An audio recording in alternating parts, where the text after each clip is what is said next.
আসসালামু আলাইকুম, সবাইকে জুম্মা মোবারক। আজকে আব্দুর রহমান, জুম্মা মুবারক। সবাইকে জুম্মা মুবারক। কই যাচ্ছ? মাদ্রাসায় ভাইয়া 50 টাকা দিছে, এটা কি পুরোপুরি আমারে দিয়ে দিছে? তা আমারও দেশে 30 টাকা, তুমি 20 টাকা বা 30 টাকা 20 টাকা আমার আবার আসতে হবে রাত্রিবেলা। রাত্রিবেলা এসে আমার দিবা, আমাদের খাবারটা নিয়ে আসবা, ঠিক মনে আছে। থাকবে। আর মা আজকে বোরকা পরছে, দেখেন একা একা পরে এসে আমার বলতেছে দেখো এটা পরিছি বোরকা, কেমন আমারে লাগতেছে বোরকা পরে কেমন লাগে সবাই কমেন্ট করে বলবেন। আর তোমার কত বোরকা আছে মা? না, আমার বোরকার অভাব নাই। দেখাবানি একদিন বোরকা, অনেক বোরকা আমার আছে। কাছে কিনে দেছে আমারে। আমার বোরকা লাগবে না, তোমরা সবাই দোয়া তাহলে করো। যাও, তোমরা দুজন চলে যাও। আচ্ছা, আল্লাহ হাফেজ। আল্লাহ হাফেজ।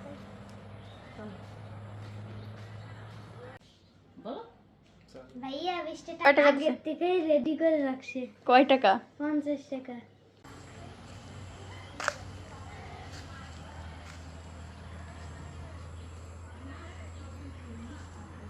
ইদানিং আমি দেখতেছি অনেক আপুরে আমাকে কমেন্ট করে বলতেছেন আপু আপনার পরাই সুন্দর থ্রি পিস গুলো আপনি কোথা থেকে নেন। পরিমাণ গরম পড়ছে তো সুতির এই থ্রি পিস গুলা কিন্তু অনেক বেশি কমফোর্টেবল, আপনারাও কিন্তু চাইলে নিয়ে নিতে পারেন। আমার পরাই সুন্দর থ্রি পিসটাও কিন্তু পেয়ে যাবেন দারুচিনি কালেকশন ফেসবুক পেজে, কিন্তু পেয়ে যাবেন আরো অনেক ধরনের থ্রি পিস আছে, আপনারা কিন্তু এখান থেকে নিয়ে নিতে পারেন। তো আমার ক্যাপশনে কিন্তু আমি অবশ্যই মেনশন করে দিব, আর হোয়াটসঅ্যাপ নাম্বারটাও দিয়ে দিলাম, সরাসরি যোগাযোগ করে অর্ডার করতে পারবেন।